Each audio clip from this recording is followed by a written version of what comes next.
Olá, olá, meus alunos, sejam todos muito bem-vindos de volta para os nossos estudos sobre a responsabilidade civil.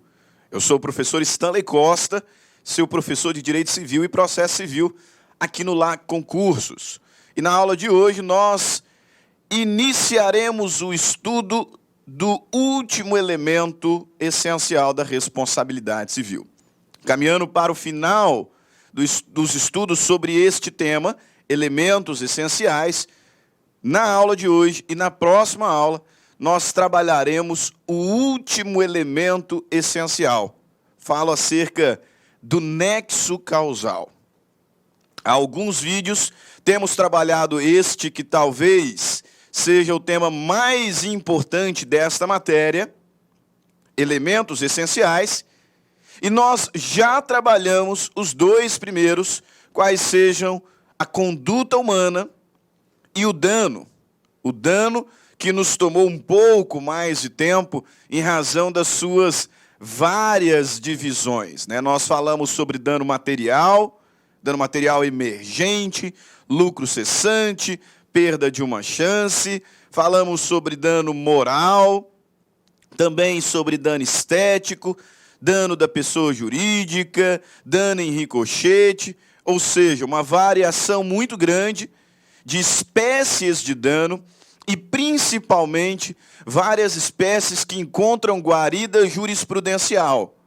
Muitas são as súmulas, muitos são os informativos e enunciados que tratam acerca do tema, excedendo muito, portanto, a mera letra da lei. Pois bem, depois de termos trabalhado os dois primeiros elementos essenciais, lembrando que aqui nós estamos adotando a tese de que a culpa é um elemento acidental, nós vamos falar sobre ela, só que em momento oportuno, né? A nossa posição é no sentido de que 3 são os elementos acidentais e desses nós já trabalhamos os dois primeiros, conduta e dano. Agora falaremos sobre o último elemento essencial da responsabilidade civil, qual seja o nexo causal. O nexo causal pode, num primeiro momento, parecer que é um elemento simples de ser compreendido. Talvez o mais fácil deles, principalmente por conta do conceito, por conta do significado de nexo causal. Nós vamos encontrar doutrina fora a ideia de que o nexo causal nada mais é do que o elemento espiritual, do que o vínculo que une conduta e dano. Porque perceba, e isso é um tanto quanto óbvio, eu tenho direito a exigir indenização pelo dano que sofri em razão daquela conduta específica. Portanto, entre dano e conduta, é necessário que exista uma relação de causa e efeito. Isso é o que nós chamamos de nexo de causalidade, ou relação de causalidade. Trata-se do elemento espiritual, do elemento virtual, como alguns doutrinadores gostam de dizer, do vínculo jurídico entre conduta e dano. Perfeito. Me parece muito simples de compreendermos, né? Tanto que compartilho aqui os ensinamentos do Sérgio Cavalieri Filho e do Flávio Tartucci, que nos apresentam importantes conceitos do nexo de causalidade.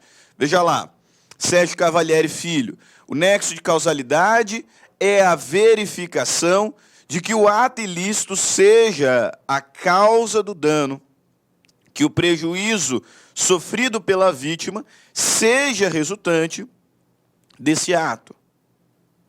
Em sentido bastante semelhante, Flávio Tartucci vai nos dizer que o nexo de causalidade ou nexo causal constitui o elemento imaterial ou virtual da responsabilidade civil, constituindo a relação de causa e efeito entre a conduta culposa, ou o risco criado, e o dano suportado por alguém.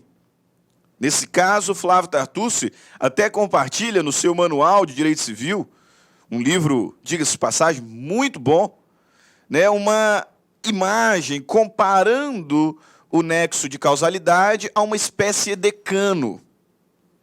Um cano mesmo, tipo esses de PVC, em que de um lado eu tenho a conduta e do outro lado eu tenho o dano. O nexo causal ou o nexo de causalidade nada mais é do que o elemento virtual, do que o elemento espiritual. Por que essa expressão? Porque ele não existe no mundo físico. Não existe no mundo físico. Por isso, o elemento espiritual trata-se do vínculo entre conduta e dano. Num exemplo bem simples, para você compreender ainda melhor o significado de nexo causal, imagina que você, ao sair do shopping, bate no meu carro está lá estacionado, e você, ao sair lá do estacionamento, acaba batendo no meu carro. Ação, dano, nexo causal, você cometeu um ato ilícito. Artigo 186 do Código Civil, aquele que por ação ou omissão voluntária, negligência, imprudência, violar direito e causar dano a outrem comete ato ilícito. E quem comete ato ilícito está obrigado a reparar. Artigo 927. O ato ilícito é, pois, fonte de responsabilidade civil. Se você se recusar a voluntariamente reparar o dano que me causou, eu posso, inclusive, demandá-lo judicialmente em ação indenizatória. Só que nesta ação indenizatória, eu preciso demonstrar os três elementos: a ação, o dano e o nexo causal. Neste caso, perceba, o meu carro ele tem ali um amassado na frente dele. Em razão de determinado evento, o carro sofreu ali um dano e na frente dele, no capô, tem ali um amassado significativo. Só que você bateu na traseira do meu carro. Observe que, em eventual ação indenizatória, eu posso requerer de você a justa indenização pelo dano que decorreu da sua conduta.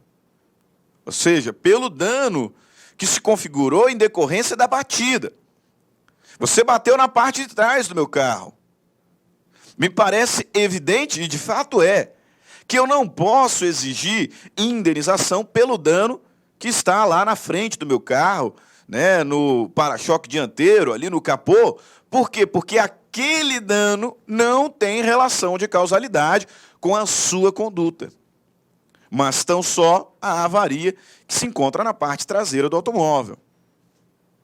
Perceba, a responsabilidade civil, nesse caso, depende da demonstração dos três elementos: conduta, dano e nexo causal. Aqui o nexo causal compreendido, portanto, como o elemento imaterial que vincula a conduta, seja ela comissiva ou omissiva, ao dano.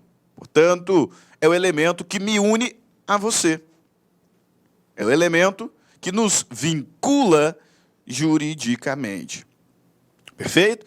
Agora, pode parecer que o nexo causal é muito simples de ser compreendido, por conta do conceito, por conta desse exemplo que eu citei. Acontece que essa constatação é mera aparência e está, com toda certeza, equivocada. Quase toda doutrina é unânime no sentido de dizer que o nexo causal é possivelmente o elemento mais complicado de ser compreendido na prática. É o elemento, como o Pablo Stolze e o Rodolfo Pamplona afirmam, mais melindroso de todos. Isso porque, a despeito do conceito, que é bastante simples, o nexo causal, como elemento essencial, se for afastado, exime o agente da responsabilidade. Se por alguma razão o nexo causal ele for afastado, ele exime o agente da responsabilidade. Por isso que, até pela experiência na advocacia, eu posso lhe dizer com toda segurança que o nexo causal é talvez o elemento mais importante para uma tese defensiva. É talvez o elemento mais importante para o réu de uma ação indenizatória. Porque se ele conseguir atingir de alguma forma o elemento acidental, na pior das hipóteses, ele vai reduzir o quanto indenizatório. E talvez por isso é que exista tantos detalhes em torno do nexo. Por exemplo, nós vamos, muito em breve, trabalhar um tema chamado excludentes da responsabilidade civil, que na verdade nada mais é do que excludentes do dever de reparar por conta do afastamento, por conta do rompimento do nexo causal. Tanto que alguns afirmam se tratarem de excludentes do nexo e, consequentemente, da responsabilidade. É a situação do caso fortuito, da força maior, da culpa exclusiva da vítima, do fato de terceiros, em algumas situações, e da cláusula de não responsabilidade. Ou melhor, da cláusula de isenção de responsabilidade. Excludentes do nexo causal, consequentemente, excludentes do dever de reparar. Pontos importantes, argumentos importantes para eventual defesa em ação indenizatória. Não bastasse isso, nós temos ainda que falar acerca de concausas. Nós temos ainda que falar sobre concorrência de causas. Também sobre causalidade comum, sobre causalidade alternativa. Perceba a quantidade de detalhes que existem relacionados ao nexo causal, de modo que, a despeito da aparente simplicidade, por conta do seu conceito, eu concordo com o Pablo Stolze, eu concordo com o Rodolfo Pamplona. Esse é o mais melindroso de todos os elementos essenciais. A começar porque a própria compreensão de nexo causal não é tão simples assim. O conceito parece muito fácil. E, portanto, quando eu jogo aqui no ar, que nexo causal é o elemento espiritual, é o vínculo imaterial que relaciona conduta e dano, isso parece, como várias vezes se disse, muito fácil. Só que até mesmo a compreensão do nexo causal não é tão simples assim. Porque perceba que vários fatos, por vezes, antecedem o evento danoso. Vários fatos. E nesse histórico de antecedentes, alguns são considerados como causa do dano, outros não. A compreensão de causa está longe de ser algo simples. Talvez no exemplo que eu citei, sim, moleza. Moleza. Você bateu no meu carro, portanto, ação, dano, nexo causal. Se tranquilo. Só que há situações, e muitas situações, em que existem vários eventos que antecederam o prejuízo, que antecederam a lesão efetivamente, e nesse histórico de antecedentes, nós precisaremos identificar o que é causa. Exatamente para identificar os possíveis responsáveis. Nesse caso, a doutrina brasileira, de forma majoritária, reconhece a existência de três teorias. Três teorias que objetivam explicar o significado de causa. Primeira teoria é a chamada teoria da equivalência das condições. Temos ainda a teoria da causalidade adequada e a teoria da causalidade direta ou imediata. Três teorias são explicadas por praticamente todos os doutrinadores pátrios, né, que se prestam a escrever acerca da responsabilidade civil. Três teorias que objetivam explicar o que é causa para efeitos de responsabilidade. São elas: a teoria da equivalência de condições, a teoria da causalidade adequada e a teoria da causalidade direta ou imediata. Nós vamos falar sobre as três nesse primeiro bloco. É muito importante que você compreenda o significado de cada teoria e nós, obviamente, tentaremos identificar qual é a adotada no nosso ordenamento jurídico. Ok? Para fins práticos, sim, para fins práticos, não tenho dúvida nenhuma. Várias vezes me peguei aqui diante de situações que ganharam notoriedade, refletindo da seguinte forma: poxa, se a teoria da causalidade adequada for aplicada, o réu vai ser condenado. Vai ser condenado a pagar uma baita indenização.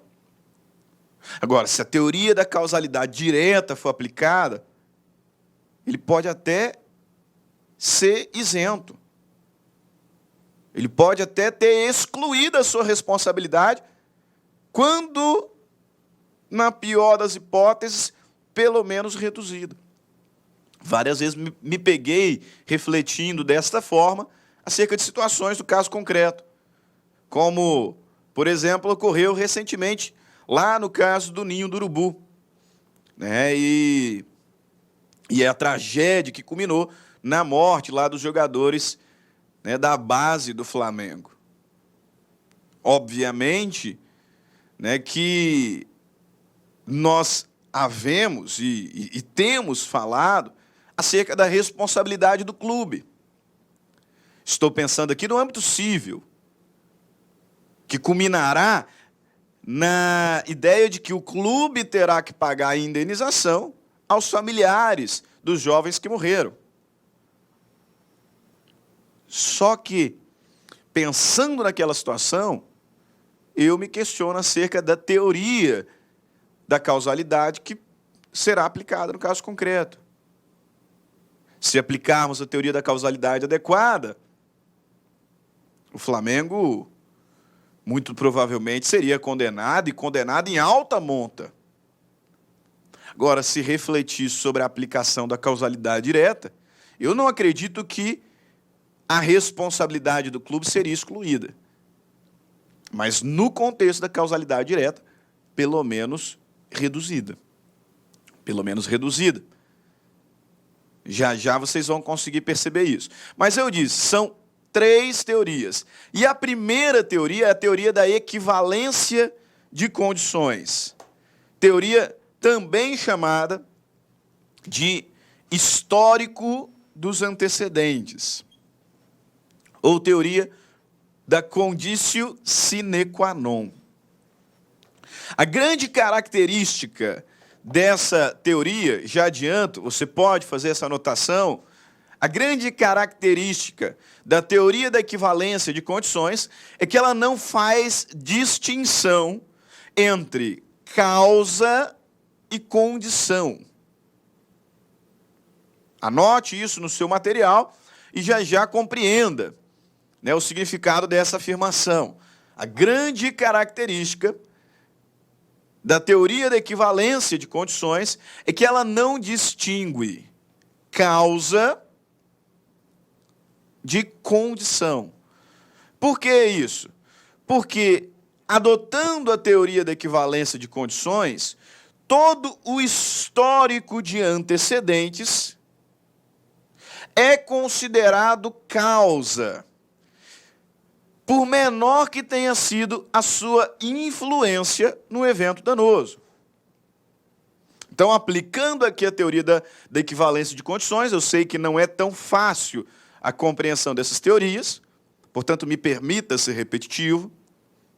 Adotando a teoria da equivalência de condições, nós traçamos aqui uma linha do tempo, identificando os antecedentes do evento danoso. E para essa teoria, todos os antecedentes do evento danoso se equivalem e são considerados causa.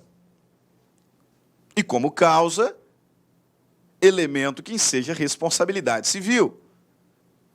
Tive conduta, tive um dano, e todos esses antecedentes são considerados causas, então todos os agentes que praticaram tais fatos serão responsabilizados pelo evento danoso.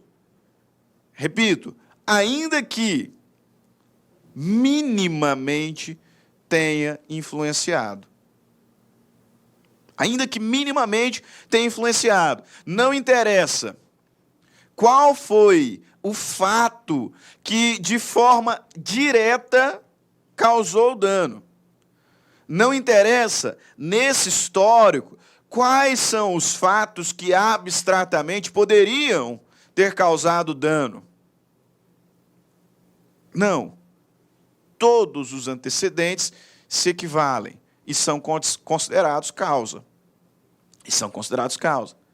E, portanto, ensejam responsabilidade. Aqui no quadro, né, eu coloco, observe, aí no seu material.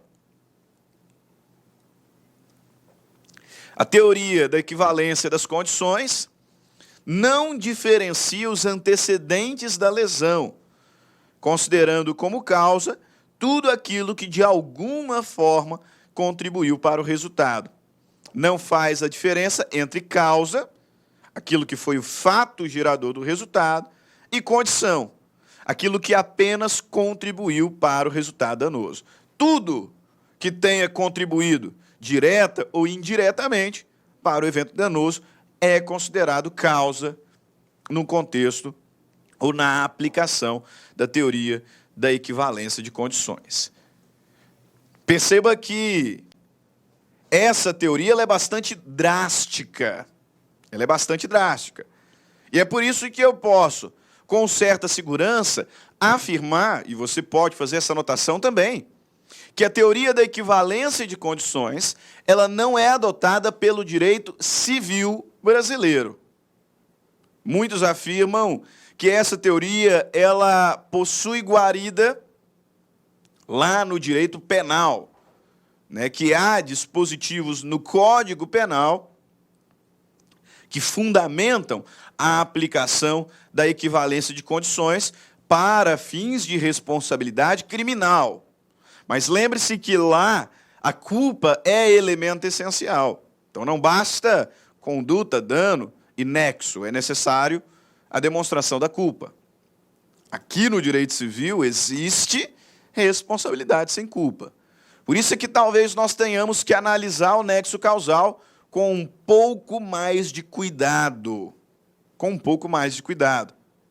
E assim sendo, me parece tranquilo afirmar que não cabe no direito civil a aplicação da teoria da equivalência de condições.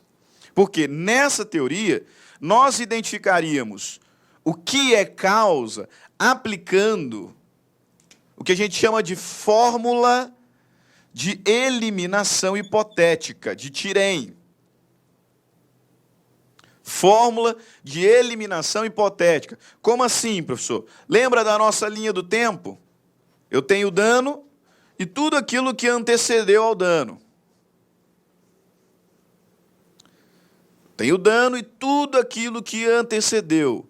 Pois bem, aplicando a teoria da equivalência de condições, por meio da fórmula de eliminação hipotética, o que a gente vai fazer é o quê? Dentro desse histórico, se eu retirar um fato e retirando-o, o dano não aconteceria, então ele é causa. Percebeu? Eliminação hipotética. A gente pega aqui a linha do tempo e vai eliminando fatos. Se eu tirar isso aqui, o dano aconteceria? Não, não aconteceria, então é causa. Se eu tirar isso aqui, o dano aconteceria? Sim, aconteceria, pois então não é. Ou seja, tudo aquilo que retirado do histórico que antecedeu o evento danoso, impediria a sua ocorrência, é considerado causa para fins dessa teoria, por menor que tenha sido a sua influência. Por menor que tenha sido a sua influência. Ah, professor, mas me parece justo. Me parece justo pensar na teoria da equivalência. Porque ainda que tenha sido pouquíssima influência, se retirando tal fato o dano não aconteceria, então, de alguma forma, ele influenciou, de alguma forma, ele deu causa. Perfeito. Num primeiro momento, a gente até tende a considerar essa teoria como uma teoria justa. Mas vamos colocar aqui num exemplo. Pense comigo, um exemplo comumente citado pela doutrina. O sujeito ele adquiriu uma arma de fogo. O sujeito ele adquiriu uma arma de fogo de determinado traficante. Depois ele vendeu essa arma de fogo para uma terceira pessoa. Esta pessoa utilizou a arma de fogo para atirar contra o amante da sua esposa. Percebeu? Eu tenho aqui um traficante que vendeu uma arma de fogo para um sujeito. Esse sujeito vendeu para outro que utilizou a arma para atirar contra o amante da sua esposa que veio a óbito. Aplicando a teoria da equivalência da condição, todos esses sujeitos são responsáveis pelo dano. Porque se o traficante não tivesse vendido para o segundo sujeito, o amante da esposa não teria morrido. Se o sujeito que adquiriu a arma do traficante não a tivesse vendido para o esposo traído, não teria ocorrido a morte do amante. Ao menos não naquele instante, né? Não naquele dia. Até mesmo a esposa. Se a esposa não tivesse traído o marido, o amante não teria sido morto, não teria sido alvejado. Então, todos esses antecedentes contribuíram para o evento final. De modo que, aplicando a teoria da equivalência, todos foram causas. Todos foram causa. O grande professor Tepedino, ele chega até a ser irônico, né, dizendo que num caso como esse, até mesmo quem fabricou o ferro, quem fabricou a pólvora, deveria ser responsabilizado. Né? Porque se a arma não tivesse sido fabricada, o sujeito não teria sido morto. Então a gente abre um histórico que me parece infinito, que me parece interminável. Gustavo Tepedino vai dizer, nesse caso aqui, todos os seres humanos são, de alguma forma, responsáveis por todas as mazelas. Porque em algum momento nós vamos encontrar um ponto comum, que de alguma forma influenciou no evento danoso. Então a gente cria um histórico ad eternum. Por isso, repito, a teoria da equivalência de condições, ela não é adotada pelo nosso ordenamento jurídico. Ela não é adotada pelo nosso ordenamento jurídico e considero até que nem teria como ser adotada no direito civil. Tá? Não é demais lembrar que, para muitos, a teoria da equivalência de condições ela é aplicada no direito penal, inclusive teria guarida em alguns artigos do Código Penal. Mas, enfim, vamos à segunda teoria. Teoria da causalidade adequada. A teoria da causalidade adequada ela deu uma refinada. Aqui, realmente, fica muito melhor a situação. Teoria elaborada pelo alemão von Kries, né, ela, com certeza, dá uma refinada na tese, né, com certeza dá uma refinada na técnica de identificação das causas do evento danoso, estabelecendo o quê? Que consideraremos, dentro do histórico de antecedentes, como causa aquele fato que abstratamente poderia causar o dano. Então, veja, dentre todos os antecedentes, no contexto da teoria da causalidade adequada, nós consideraremos causa os fatos que, de forma abstrata, de forma adequada, teriam aptidão para gerar o dano. Teriam aptidão para gerar o dano. Portanto, essa teoria, ela se distingue da primeira no ponto em que se propõe a diferenciar condição de causa. Você se recorda que quando explicava sobre a teoria da equivalência de condições, eu disse que a grande marca da equivalência de condições é que ela não diferenciava condição de causa. Perfeito? É aqui, nesse ponto, que a causalidade adequada se afasta da primeira teoria. Por quê? Porque aqui nós temos a distinção dentre os antecedentes, a distinção entre o que é causa e o que foi condição. O que, de fato, gerou ou poderia, de forma abstrata, produzir o dano daquilo que tão somente influenciou indiretamente no evento. Teoria da causalidade adequada. O julgador, aplicando a teoria da causalidade adequada, portanto, deve identificar dentre os antecedentes fáticos as causas que potencialmente poderiam gerar o prejuízo. Ou seja, somente os fatos relevantes para a ocorrência do evento danoso ensejam a responsabilidade. Para melhorar um pouquinho a sua compreensão dessa teoria, eu até compartilho aqui no material, né, explicação de vários doutrinadores brasileiros, grandes nomes do direito civil brasileiro, explicando a tese por trás da teoria da causalidade adequada. O Luciano e o Roberto Figueiredo vão dizer o quê? Que no contexto da causalidade adequada, considera-se causa o antecedente idôneo. De todos os antecedentes, considera-se causa aquele idôneo à produção do resultado danoso.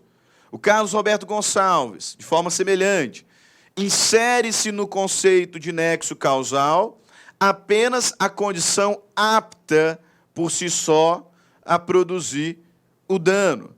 Flávio Tartucci, somente o fato relevante ao evento danoso gera responsabilidade civil. E Sérgio Cavalieri Filho, talvez um dos maiores nomes sobre responsabilidade civil no Brasil, diz que para essa teoria é o antecedente, causa é o antecedente, não só necessário, mas também adequado à produção do resultado danoso. Essa frasezinha que é importante para nós diferenciarmos a teoria da causalidade adequada da próxima, que é a teoria da causalidade direta e imediata. Sérgio Cavalieri Filho vai dizer que é causa o antecedente não só necessário, não só o antecedente direto, não só o antecedente imediato, mas também o antecedente adequado à produção do resultado danoso. Fique com a seguinte imagem na sua mente. Na teoria da equivalência de condição, todos os eventos, todos os fatos que, se retirados, impediriam a ocorrência do dano, são considerados causa. Por isso, equivalência de condições, ou histórico de antecedentes. Todos os antecedentes que, de alguma forma, por menor que tenha sido, influenciou no evento danoso é considerado causa. Na teoria da causalidade adequada, não. Dentre todos os antecedentes, nós consideraremos causas aqueles fatos que são abstratamente aptos, ou que seriam abstratamente aptos a causar o prejuízo, a causar a lesão. Ok? Esse é o grande ponto distintivo. Dessa forma, o exemplo mais citado na doutrina de aplicação da causalidade adequada, e aí você vai conseguir perceber claramente a diferença desta para a última que nós vimos, né? Desta para a teoria da equivalência de condição. O exemplo mais famoso e mais citado na doutrina é o exemplo dado pelo professor, né, português Antunes Varela. O professor Antunes Varela diz o seguinte: imagine a situação, se alguém retém ilicitamente uma pessoa que se apressava para tomar um certo avião. Então, estava lá uma pessoa que estava na correria para pegar um avião, né, que já tinha comprado passagem, etc., e alguém retém ilicitamente essa pessoa, né, de tomar o avião. E aí, por conta disso, o indivíduo precisa pegar o próximo avião. E esse próximo avião cai. E todos os passageiros morrem. Percebeu a situação? Estava ali um indivíduo apressado para pegar o avião que sai de Cuiabá para São Paulo às 13 horas. E alguém o atrapalha, alguém o retém ilicitamente, fazendo com que ele perca o avião das 13 horas. E aí, por conta disso, ele tem que embarcar no avião das 4. Só que o avião das 4, antes de chegar em São Paulo, cai e todos os passageiros morrem. O avião das 13 chegou direitinho. Todos os passageiros sãos e salvos. Sãos e salvos. O avião das 4, não. Nesse contexto, o indivíduo que impediu o nosso personagem de pegar o avião das 13, que chegou corretamente ao seu destino, deixando lá todos os passageiros sãos e salvos. O indivíduo que impediu o nosso personagem de pegar esse avião pode ser responsabilizado pela morte do nosso personagem, que teve que pegar o avião das 4, caiu e morreu. Pode ser responsabilizado. Veja o exemplo do nosso grande mestre Antunes Varela. Se alguém retém ilicitamente uma pessoa que se apressava para tomar um certo avião e teve, afinal, de pegar outro que caiu e provocou a morte de todos os passageiros, enquanto o primeiro chegou sem incidente ao aeroporto de destino, esse alguém pode ser responsabilizado pela morte?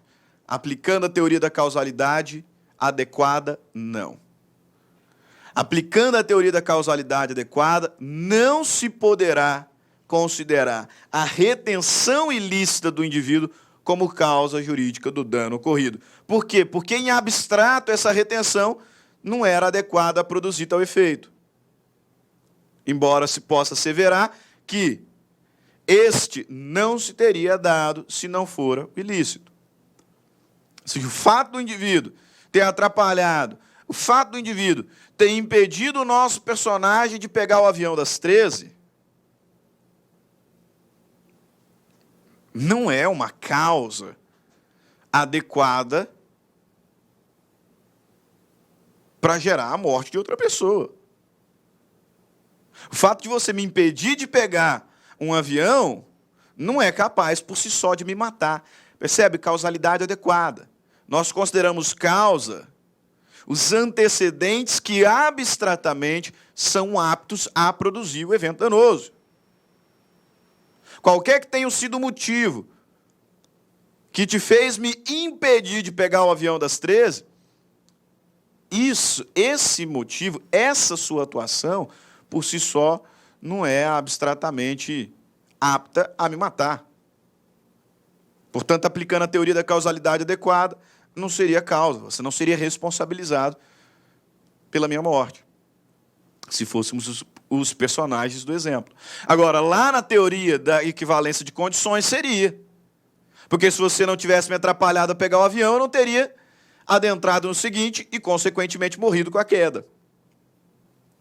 Percebe?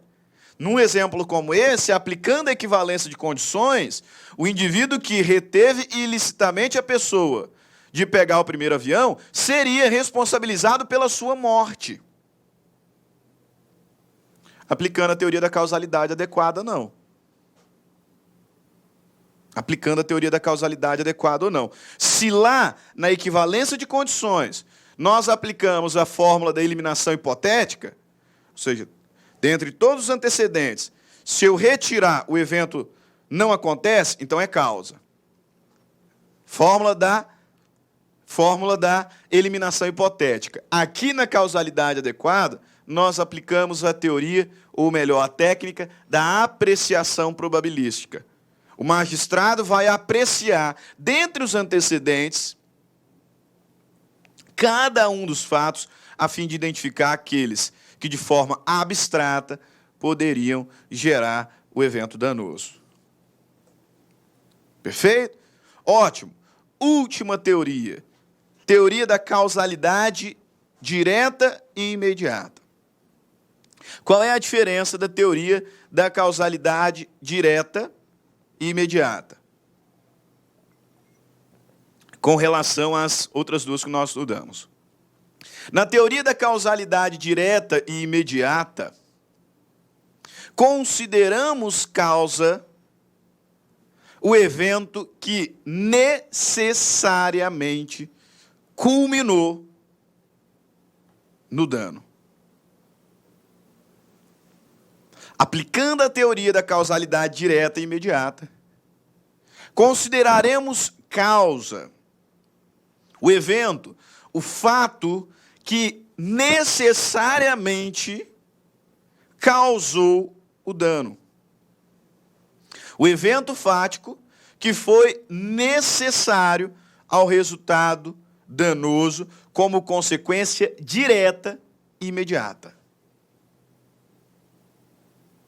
Perceba que, aplicando essa teoria, nós vamos para o extremo oposto. Se lá na equivalência de condições, todos os antecedentes eram considerados causa, aqui não. Aqui nós estamos no extremo oposto. É causa apenas o evento que diretamente, que imediatamente causou o dano.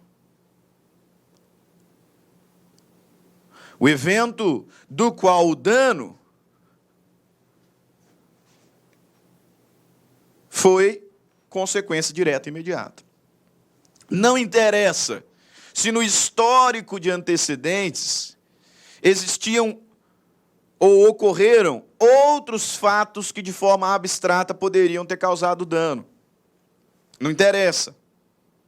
Não interessa se, observando o histórico de antecedentes, outros fatos ali dentro poderiam também ter causado o resultado danoso. Não. É dano. Ou melhor, é causa. Apenas o evento que direta e imediatamente causou o dano. Teve o dano por consequência. Por isso que eu fiz menção à ocorrência lá na Gávea. A tragédia da Gávea, né, e que matou os jogadores, né, culminou na morte dos jogadores do Flamengo, lá da base. Pensando na aplicação da teoria adequada, o fato do Flamengo não ter o alvará para que as crianças, né, para que os adolescentes tivessem o dormitório naquele local específico, alvará da prefeitura, alvará dos bombeiros, essa negligência poderia causar a morte de algum jogador. Eu não tenho alvará para naquele lugar ter um dormitório. Né? Segundo os laudos que existiam naquele local, poderia ser estacionamento.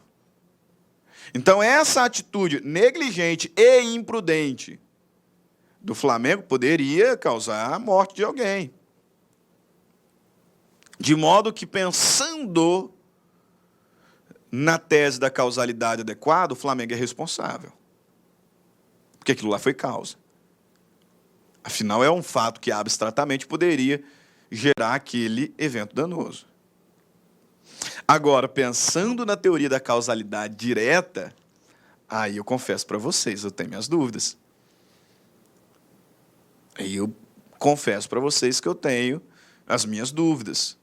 Porque no dia anterior nós tivemos uma chuva absurdamente incomum lá no Rio de Janeiro, que inclusive causou muitos outros danos pela cidade, que pode ter contribuído para um curto-circuito no ar-condicionado, e o curto-circuito no ar-condicionado foi que incendiou, que iniciou o incêndio que culminou na morte dos garotos. Então, eu poderia imaginar, nesse cenário aqui, que a atitude culposa do Flamengo não foi a causa direta daquele evento. E talvez considerar a exclusão da sua responsabilidade. Agora, na tese da causalidade adequada, não. Na tese da causalidade adequada, não. Pensando na causalidade adequada, todos os antecedentes que são abstratamente aptos a gerar o evento danoso são considerados causa. Percebeu a diferença? Veja aqui alguns exemplos, alguns outros exemplos para você conseguir compreender um pouco melhor a ideia da causalidade direta. Primeiro exemplo que eu tenho aqui, citado também pela doutrina, o Pablo Stouze cita, né, o Luciano Figueiredo também, é o seguinte: Caio foi ferido por Tício, em razão de uma briga generalizada após a final de um campeonato de futebol. Ele foi socorrido por Pedro, seu amigo, que saiu dirigindo bem acima da velocidade para levá-lo ao hospital mais próximo. O automóvel capotou e Caio faleceu. Percebeu? Caio foi ferido por Tício lá dentro do estádio, no contexto de uma briga generalizada de torcidas, e ficou muito machucado. Aí, como o Caio estava muito machucado, seu amigo Pedro o socorreu, colocou no carro e saiu, chutado, em alta velocidade. O carro capotou. E, em razão do capotamento, Caio faleceu. Questiona-se: Tício, que foi quem agrediu Caio, lá no estádio, no contexto da briga generalizada, pode ser responsabilizado pela sua morte, que se deu em decorrência do capotamento do carro, aplicando a teoria da causalidade direta, não. Aplicando a teoria da causalidade direta, o capotamento do carro rompe o nexo causal anterior. Rompe o nexo causal com o agente anterior. Dessa forma, apenas Pedro, que estava lá dirigindo em alta velocidade, furando o sinal, etc., poderia ser responsabilizado pelo falecimento de Caio, sendo a responsabilidade de Tício totalmente excluída, vez que o capotamento foi a causa direta e imediata do evento danoso. Lembro-me que, certa feita, explicando esse exemplo em sala de aula, teve uma aluna que falou assim, professor, essa teoria da causalidade direta não é certa, não. Porque, poxa vida, num caso como esse, Tício tinha que ser responsabilizado, sim. Tinha que ser responsabilizado, sim, porque se ele não tivesse agredido Caio lá no estádio, na briga entre torcida, Pedro não teria levado ele para o hospital. Beleza. Aí eu falei para ela o seguinte, pensa então num outro exemplo. Você está lá dirigindo o seu carro e acontece de atropelar uma pessoa. Você está lá dirigindo o seu carro, atropela uma pessoa, né, ela fica gravemente ferida, você que é uma boa pessoa, você é uma cidadã do bem. Né, eu falei brincando com ela, né, com todo respeito, evidentemente. Né, você é uma cidadã do bem, toda preocupada, desesperada, né, liga para o SAMU. Né, chega o SAMU em tempo, né, você dá um jeito lá de apressar, chega o SAMU em tempo, pega a vítima do atropelamento, leva para o hospital, você, né, muito preocupada, também vai lá para o hospital.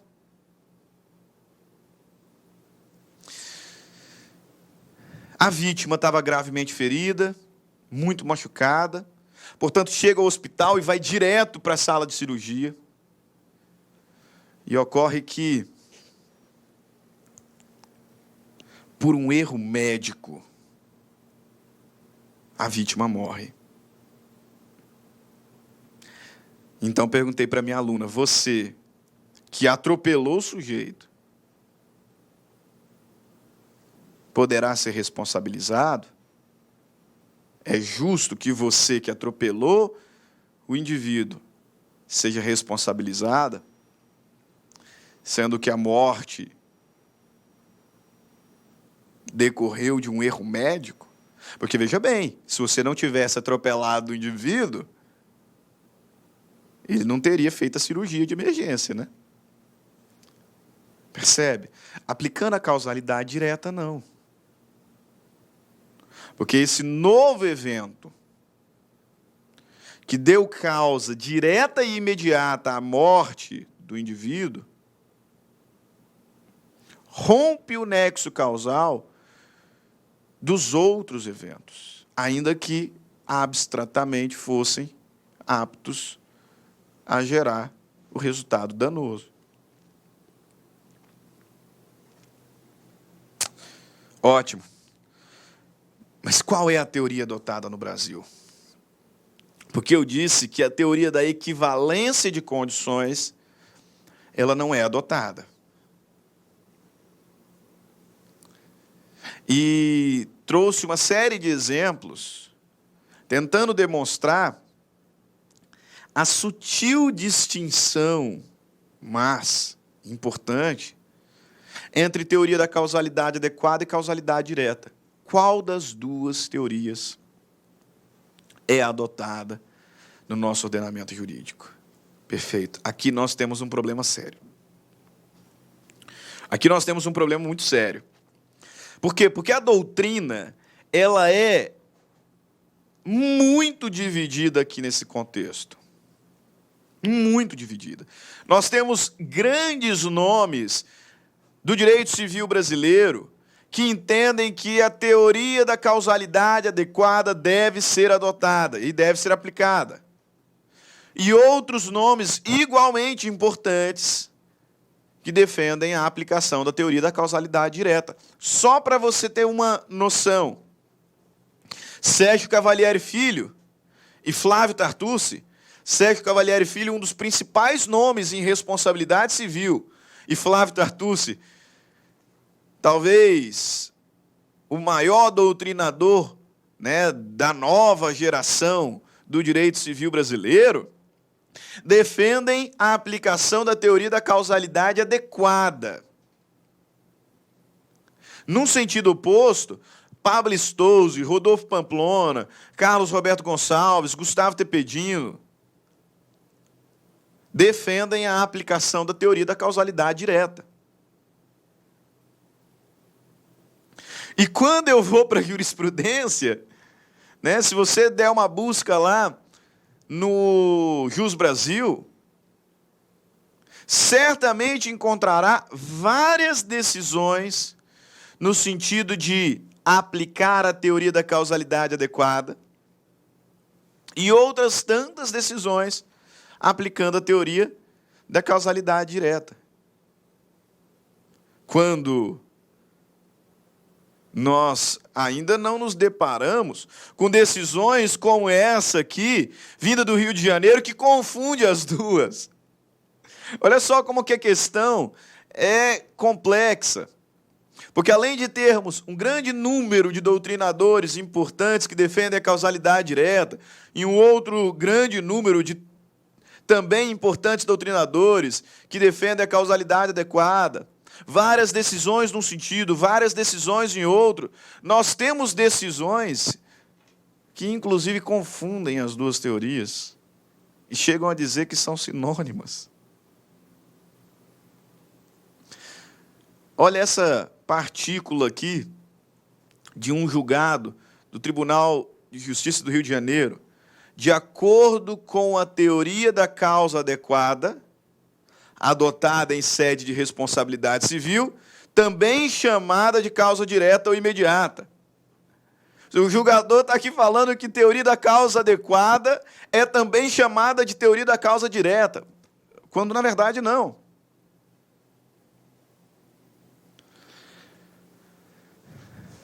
Flávio Tartucci vai dizer, e eu imagino que você tenha percebido isso, que existe uma sutil diferença quanto às consequências entre essas duas teorias.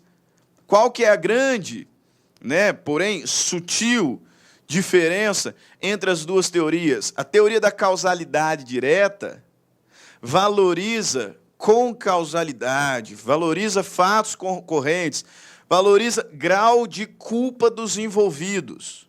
Porque lá dentro do histórico eu identifico todos os fatos que abstratamente poderiam gerar o dano. E aí, de certa forma, os agentes vão concorrer, vão compartilhar ali da culpa.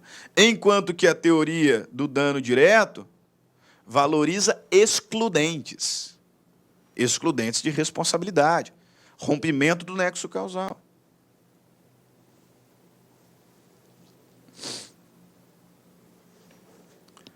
As duas têm previsão no Código Civil.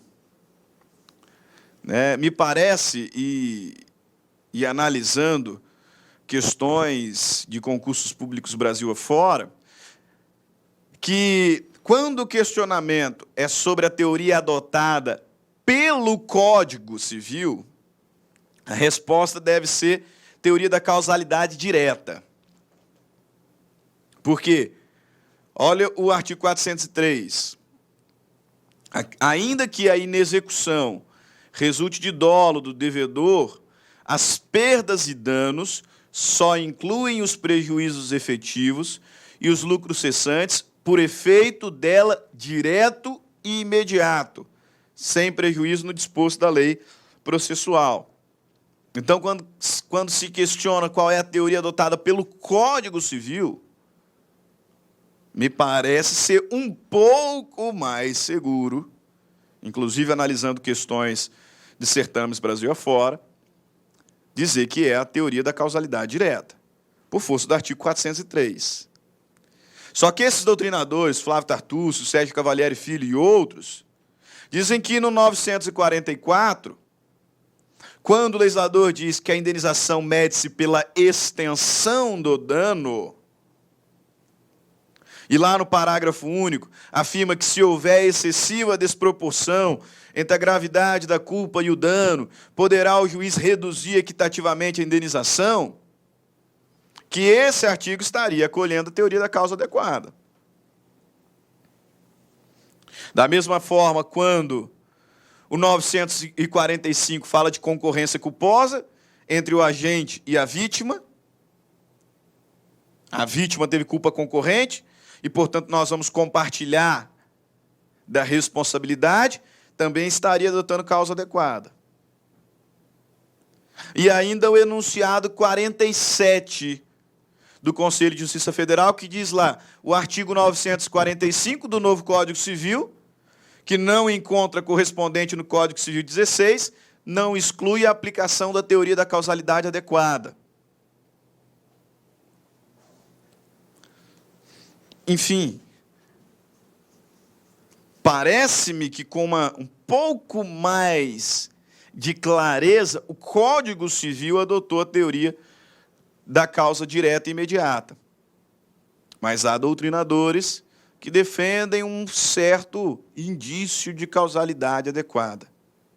Tanto que nós temos, na jurisprudência, a aplicação desta teoria da causa adequada. Mas eu encerro aqui dizendo o quê? As duas têm sido adotadas. As duas têm sido adotadas e isso gera uma insegurança jurídica muito grande. Não só para você que vai fazer um concurso público, que vai ficar na dúvida na hora de responder uma questão. E a minha sugestão, tá? Só que, assim, não tem como eu bater o martelo. Já digo, não tem como eu bater o martelo.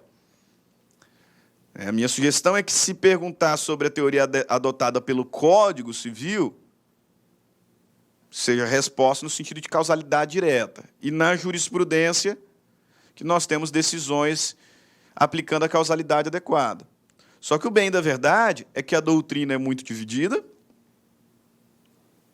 a jurisprudência também é muito dividida, e embora o Código Civil faça menção à causa direta e imediata, há doutrinadores que enxergam alguns indícios da teoria da causalidade adequada também no Código Civil. Isso gera uma insegurança jurídica muito grande, não só para você, concurseiro. Do ponto de vista prático também. Para mim, advogado. Né? Um aluno, certa feita, me perguntou, professor, qual que o senhor acha mais correto? Eu, sinceramente, como professor de direito civil, como alguém que gosta de pesquisar, de estudar, essa matéria que para mim é a melhor matéria de todas, o direito civil, eu sou tendente a me afiliar à corrente da teoria da causalidade adequada. Mas, como advogado, vai depender de para quem que eu estou atuando. Para quem que eu estou atuando. No caso lá do Flamengo, por exemplo, se eu estou atuando para os familiares, eu vou tentar emplacar a tese da teoria da causalidade adequada. Se eu estou atuando para o Flamengo, vou tentar emplacar a tese da causalidade direta. E essa divisão doutrinária, jurisprudencial, traz, com certeza, uma insegurança jurídica muito grande. Perfeito?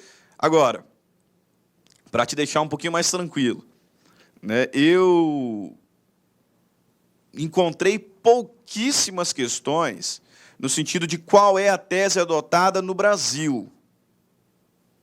Geralmente, as questões que envolvem teoria, e eu separei algumas para a gente resolver no momento oportuno, estão relacionadas ao significado de cada uma das teorias. O que significa teoria da equivalência de condições? O que significa teoria da causalidade adequada e o que significa teoria da causalidade direta? E isso você está plenamente apto a responder depois da nossa aula, assim eu espero. Perfeito? Nós vamos ficando por aqui. Grande abraço e nós continuaremos a falar sobre nexo causal no próximo bloco. Até mais. Tchau, tchau. Clique like.